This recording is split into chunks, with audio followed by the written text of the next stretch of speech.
Okay, so this is the last panel. We'll try and make it entertaining for you all and informative. I think this is the most military and DoD representation at a TechCrunch conference that I've ever seen. So it certainly speaks to the fundamentally dual-use nature of space technology, and that's what we're going to talk about today. Mel, maybe you can start us off. Okay. Maybe set the stage for us. You're coming from the US Air Force, now you're in the startup world. Mm-hmm. Why do we need to have a panel on this? Like, what are the main challenges of working in a dual-use domain? Sure. Yeah, so in 2017, I decided to retire from an awesome career in the United States Air Force after serving 21 years. And I did two things in the Air Force. The first 8 years, I flew in the back of a surveillance aircraft that was pulling lots of data together and trying to get that down to our folks in low latent time frames. I learned a tremendous amount as a young airman. I was enlisted, going to school nights and weekends, and crossed over to become an officer. I couldn't wait to get to the space side. And there I did things that we do at Slingshot today. Space control and space situational awareness, and really understanding where spacecraft were in relation to other things, whether that was the physical world of other debris and satellites and defuncts, or whether that was in relation to the non-physical, so weather and those types of things, RF, et cetera.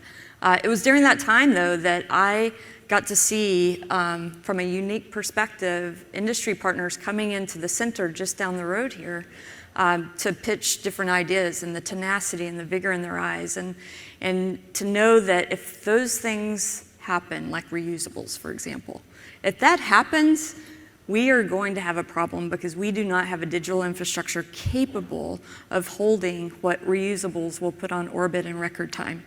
And it was then that I started to understand that the Air Force equipped me with leadership skills through 21 years. I still think, maybe I'm biased, great leadership organization. But it was then that I decided, hey, I've got the equipment to really build a team. I'm technically inclined, and we have to solve this for national security first, and then democratize it for commercial second. And really, we've got to do those in parallel. Can I build a team to do that? And the answer was yes. And so made the hardest decision in my life, which was to get out of, well, not get out, but retire from this awesome career that I loved, to do this. And we have had tremendous success in doing this. Now, in the beginning, we cast way too wide a net, but let's get back to why it's important that we do dual use technologies. And there's like 3 different definitions, and I'm sure we're going to get into that, of dual use. But it's important for national security, number one. It's also important for our placement in the world. The United States has a rich ecosystem of entrepreneurial capability. We need to keep that. We cannot lose that. It's part of our economic viability. It's also part of our placement on the global stage. And so for me, dual-use technology is very important to accelerate technology, to get better ROI on taxpayers' dollars, and to reduce the time to mission impact. And for space isn't jurisdicted, it doesn't have rules of the road, and it's a global tenet of our economy. It has to be sustainable. So that's why I do this. That's why dual-use technologies from companies like Slingshot and others are super important to the future of the United States and to national security space. So following up on that, Pete, what are the challenges there? When you talk to companies, when you talk to private industries, what are the things that are most overlooked? Mm-hmm. And what are the biggest challenges that would maybe prevent a company from engaging with NRO or other defense partners? Well, I think a big item, especially as we're looking at emerging commercial companies, is frankly just a lack of infrastructure, especially kind of the larger security apparatus that a lot of our big prime contractors have and have had for a long time.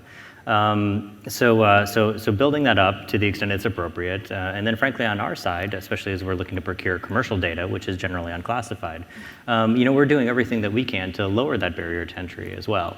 make it that much easier to kind of onboard, get a contract. The contracts are generally unclassified, and we'll work hand in hand to develop all the other kind of security perspectives and other areas of expertise that we do expect contractors of ours to hold. That ranges from traditional security, some of the unique contracting things just by virtue of a federal organization that we have to do, but then also cybersecurity as well.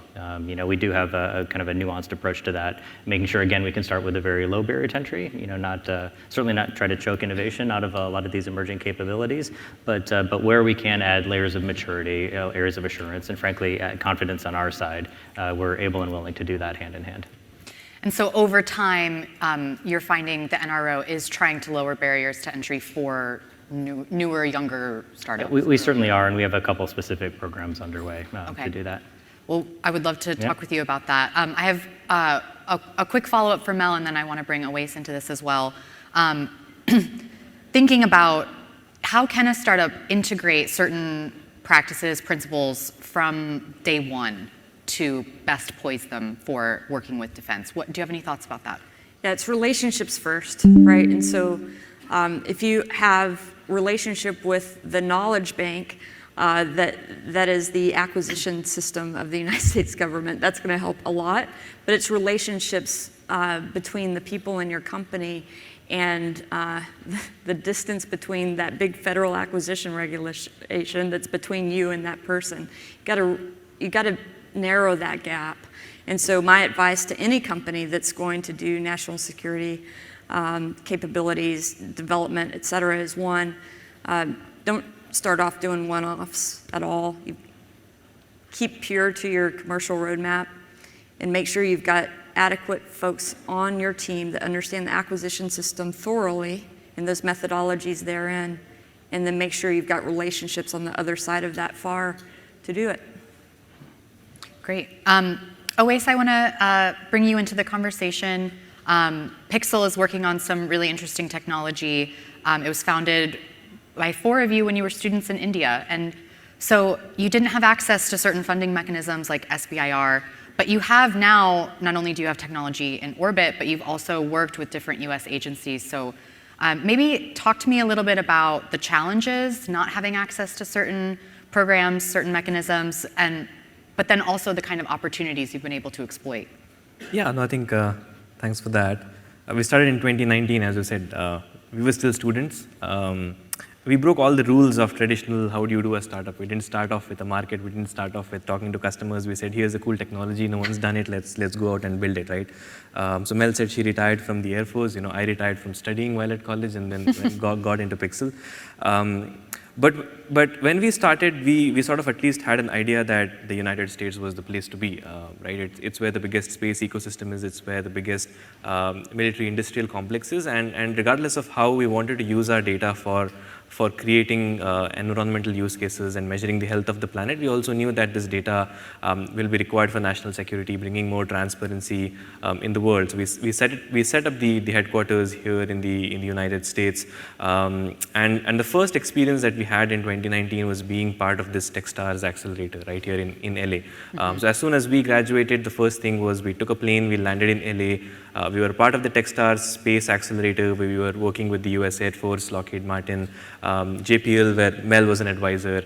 I think that really showed us the difference in terms of the industry that exists or the ecosystem for space that exists outside versus here. Out of the 10 cohort companies in the accelerator, 7 of them were US domiciled but also US owned, whereas we were US domiciled but not US owned because we started as Indian citizens. So as you said, we didn't have access to any of the early stage grant funding such as the SBIRs or AFWERX, SpaceWorks that would give us access to a few millions of dollars to start with. But I think that actually really helped us later on as we see it now. We knew that we had to focus on commercial customers because in the end you can obviously work with the government, but if you don't have a commercial ecosystem to go with that, where you have recurring repeat contracts that you can that you're able to predict on a yearly basis and how you can grow that like any other startup would, that becomes a really good add-on to what you're working with the government. So we had to then focus on really building the best technology regardless of what anyone else was telling us. And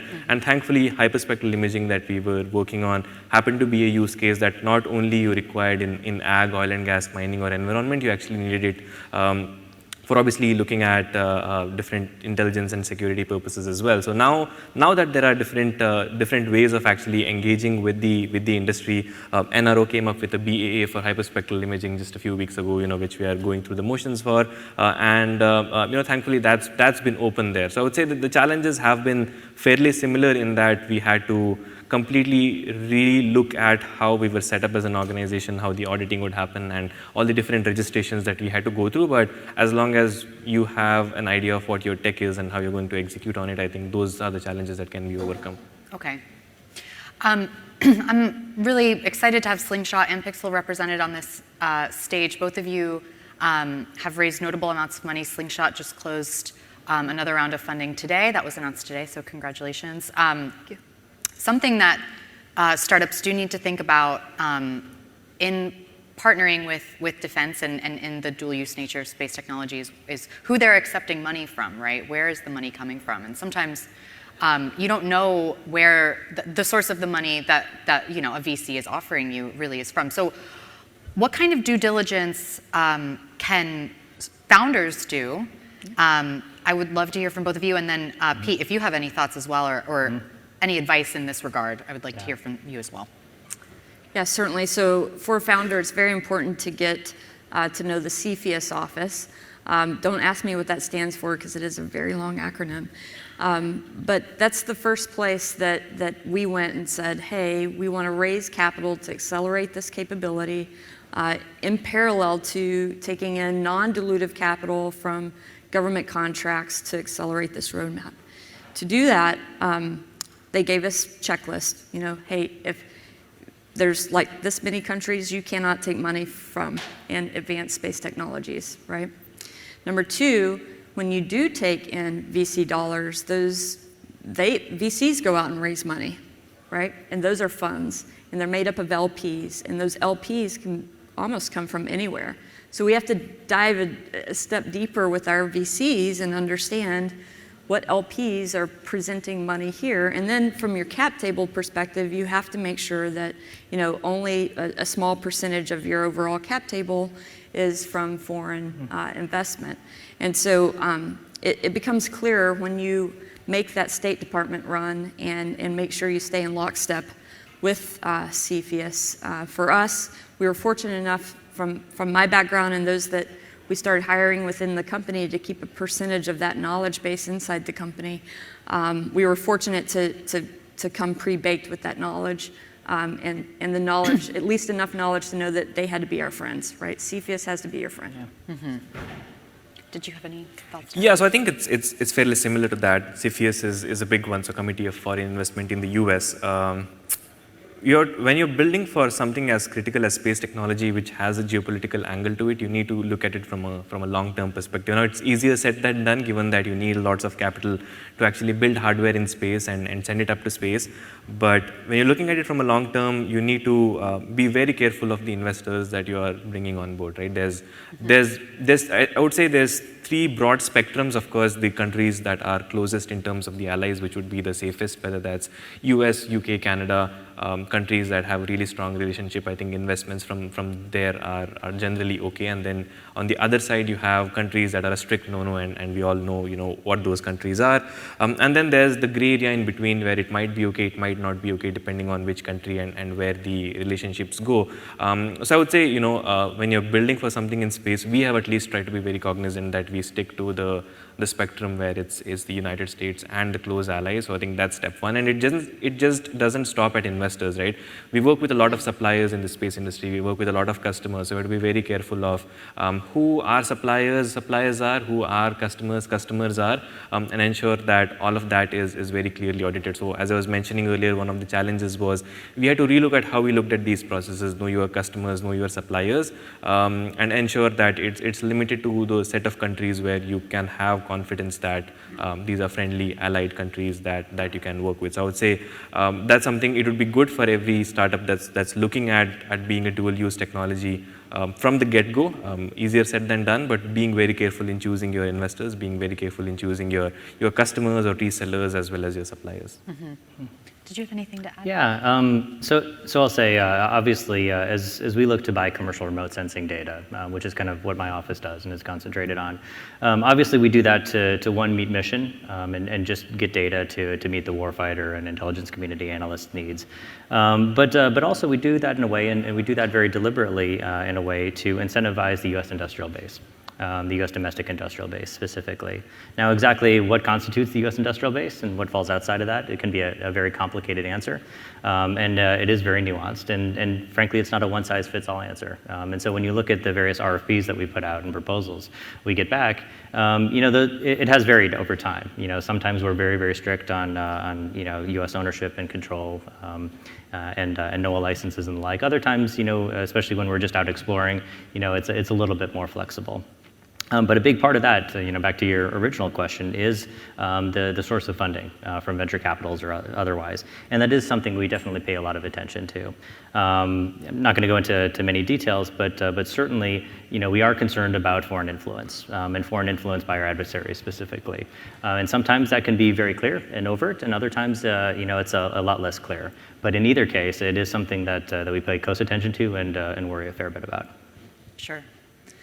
Yeah, I mean, I think we can all think of at least a handful of examples of foreign influence in dual-use domains. Pete, I want to talk a little bit more about NRO's procurement process. You just said that it's not necessarily one-size-fits-all, and sometimes you have a bit more flexibility. So I wanted to ask you about that, and then just to follow up on something you said at the beginning of the conversation, that there are a few different procurement mechanisms that NRO has at its disposal. So can you talk about that as well? Absolutely. So the NRO, of course, just talking about innovation in general, has been innovating in space for a long time. I think we, for just over 60 years at this point, and putting up, capabilities unmatched in the entire world. More recently, and more, commercial capabilities are a big part of that larger architecture and that set of capabilities. And that's true on the launch side, on the commercial cloud side, spacecraft components as well. And of course, my office focused on procuring remote sensing data, and basically as a service, be that electro-optical, radar, RF, or otherwise. We do have a couple mechanisms that we've used to buy that data. You probably are aware and familiar with a large contract that we awarded earlier this year that we call the Electro-Optical Commercial Layer. That was a very deliberate and deliberative approach to meet a very specific set of mission needs. So, going back to the sort of requirements we had in place, we were quite picky about those, both in terms of specific technical requirements and other financial requirements as well. Very successful. I think we continue to provide data, obviously, in service to our nation at very large scales. It's a 10-year program overall. I think the total award was somewhere around $4 billion over that total period. Obviously, a lot of priced options, both in capability and time as part of that. But I think in addition to just meeting needs, we're also really focused on sending signals to the industrial base and frankly to the financial side too, that we were serious about procuring that imagery and supporting that industrial base over the long term. It really was going to be an integrated part of the larger architecture, not only in capability space, but kind of in the broader sense as well. In addition to that very deliberate requirements-driven approach, we also understand that commercial industry is always evolving and innovating, and so we do have a separate set of activities underway to keep up with new entrants and new phenomenologies and the like. So it's under that construct that we call the Strategic and Commercial Enhancements. It's currently run under a BAA, Broad Agency Announcement kind of a paradigm, but we awarded a number of I think it's 5 radar contracts, 6 RF contracts recently over the course of the year. So 11 total in that course of the year. And it's been a very rapid turnaround. As you mentioned, we have a hyperspectral BA on the street right now. We're really eager to see how that fleshes out.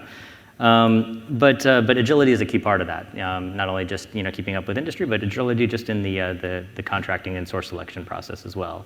I'm actually pretty pleased to be able to say that that process is averaging around 2.5 and 3 months to 3 months. For obviously we've done and can do sole source awards much faster within a day or two if we have to.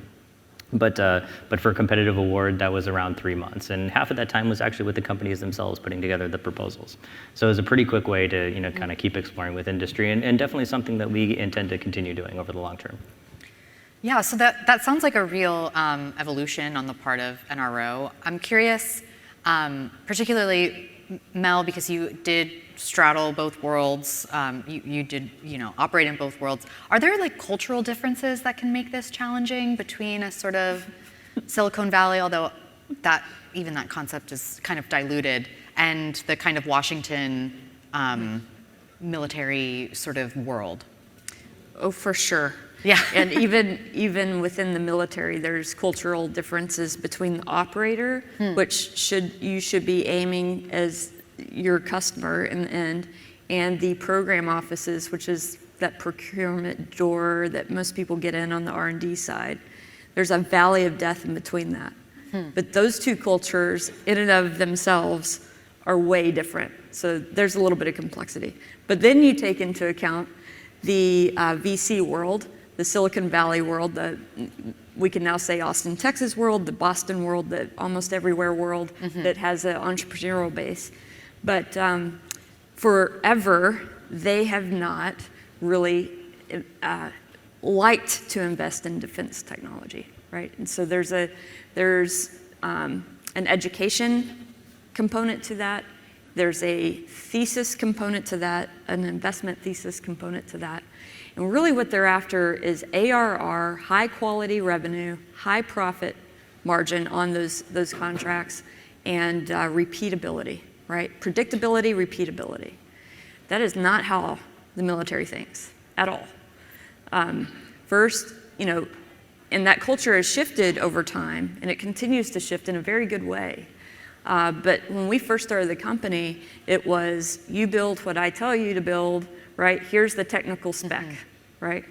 Well, that doesn't fit my roadmap that I told you we had to stay pure to. But it's a lot of money, so it's really shiny, and you kind of want that money. And all of us who have started a company that do dual use have made that mistake once, if not more.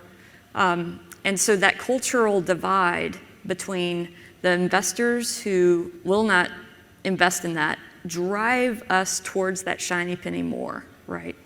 And in the end, it actually slows it down. So if you can find those investors that are culturally aligned with what you want to do on national security, and understand that there's not a single space company out there that hasn't had success, that hasn't had a significant amount of their early days, first 10 years or so, portfolio funded by the United States Air Force or other parts, NRO, et cetera. It is a huge component to the foundation of even SpaceX, how they got where they are today.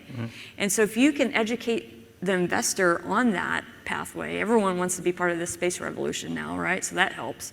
But educate them on, this is actually an accelerant if we stay within the bounds of our product roadmap. And oh, by the way, the same things that our customer needs inside that roadmap on the government side are the same things that our commercial customers need as they continue to orbit this Earth. At least for us at Slingshot, that's the way we've been successfully doing dual purpose. But you just have to, bring those cultural divides together and be pure to your roadmap. Awais, we've talked a little bit about people, you should not take money from, the ways that there are cultural differences. But as Mel was just talking about, investors can be, extraordinarily beneficial if they're aligned with your vision, if they're aligned with the intention to support America's defense base and things like that. I know Pixel has gotten funding from Jordan Noon, among others. What kinds of assistance in this regard have you gotten from investors? Yeah, I think it's the investors come in because they see that there's going to be a big outcome there. Now, in most cases, they don't really care where to get that big outcome from, right? There's obviously the commercial market, but then if the government is going to be a big sense of that, you need to be able to communicate that well, that this might not be the most predictive of revenues in the first few years. It might take 3 years, it might take 4 years, it might take 5 years for you to get to a point where you are reliably generating revenue from the government or from the dual use side of things. But as long as you're able to communicate that to the investors, I think they understand. As Mel mentioned, everyone wants to be part of the space revolution, but thankfully, I think we have also seen an increase in venture capitalists that are okay with not only okay with investing in dual use technologies, but are focused only on investing in technologies that are dual use, because you're seeing how the government has moved from being a slow procurer to now, as Pete was mentioning, there's 3 months turnaround, which you might have never sort of heard of in terms of technologies like this. So having the likes of Jordan Noon, who's the CTO at Relativity Space, who've seen some of this procurement and engaged with the government before, obviously helps reduce our time to learn those exact same processes and mistakes that we might have made in that case, or in the case of Ryan Johnson, who was the president of Planet Labs, who were one of the beneficiaries of the EOCL contract that NRO handed out a few months ago, right? So I think definitely having investors in this space who have been there, seen that, not only directly but through other portfolio companies, obviously helps shortcut your way into those things. Like, you know, we have an internal saying, don't learn from your own mistakes, learn from others' mistakes. That's generally faster and easier. Yeah, thankfully there has been a big gap between traditional Silicon Valley versus the defense industrial complex there. But that's coming, that's reducing now. People now understand, especially with the Ukraine situation, as to why it's important that there be a really strong relationship between those ecosystems, and you know, that can be seen with how there are different mechanisms for procurements and how it's getting spread up. So I would say yes, having them definitely has been helpful. Having more of these will obviously be helpful as we go ahead. I want to talk just a little bit about customer diversification and how you can think about that as a founder.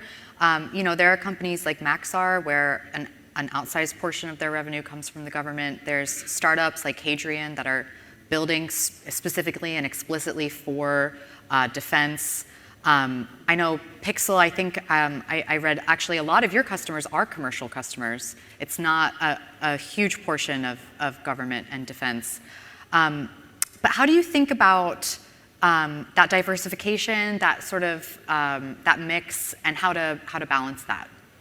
Yeah, so I think you need to be very careful in the early stages as to which markets you are going after. You know, Mel mentioned in a different way, you'll have many shiny objects along the way. You might think that this is something that we should focus on, put all our resources on, but that might not be scalable.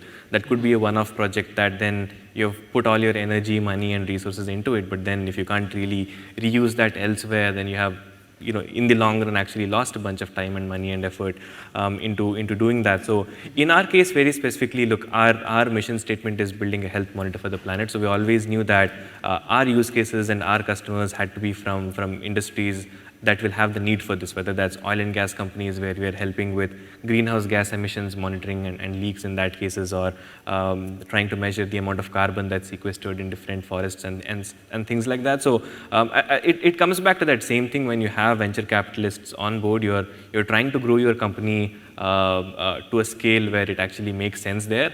And for that, you need not only different revenue sources, you need those revenue sources that are scalable and where you have consistency. You need to know that these contracts are going to be multi-year, these contracts are going to keep coming if you're going to keep delivering on the quality of your technology and your services, not those one-off projects that might not really scale. Everything goes great until you're doing one-off pilots, and then you're getting money in, but if those can't scale, then your business doesn't really grow, which is why, as Mel was also mentioning earlier, you need to have focus on technologies that this large, diverse set of commercial customers will use, but at the same time, those exact same technologies and services can be used by different parts of the US government, for example. So, yeah. Yeah. Mm-hmm. Did you have anything to add, Mel, to that? You know, diversity of customer base is super important for any business. For us, we're fortunate that space is not jurisdicted. We talked about that, and that we share it across civil, defense, and government, or civil, defense and commercial, right? Everyone's there together. And so that diversity isn't as clear as sometimes it can be with geospatial. But we knew that the preponderance of our early day revenue needed to come from government, and that if we satisfied the most complex use cases that we face there, that would answer the mail to the commercial, and the commercial market would be ready for us at that point. It was not ready for us 2 years ago, or even almost, 2 years ago, we'll say it wasn't ready. It's ready now. right? And we're ready now. And now we can take capability not only that was developed through those non-dilutive funds and turn that back around and sell it commercially to the government, which is the holy grail, right? Get it there and then sell it back commercially. But we can now sell that commercially to the world. So. And it's the case that the NRO doesn't even necessarily want to be the main. Absolutely. Yeah. You know, it is definitely in our interest and something that we're looking toward and looking forward to. Is we just want to be a customer, right, of commercial services, and we don't want to be the only customer. We don't want to be the anchor tenant if we can avoid it, but we want to be one of the customers, and that allows us, of course, to leverage that capital efficiency, cost efficiency, and then, frankly, just back on the mission side, that allows us to put our other resources building those things that we continue to need to do to address our adversaries, right, which are always getting more and more difficult and making our lives harder.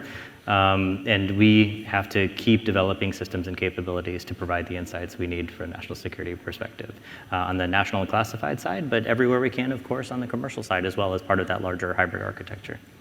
Great. All right, well, 30 minutes always goes by much faster than we think, but that's our time. So thank you to our panelists. Thank you so much. Thank you. Thank you.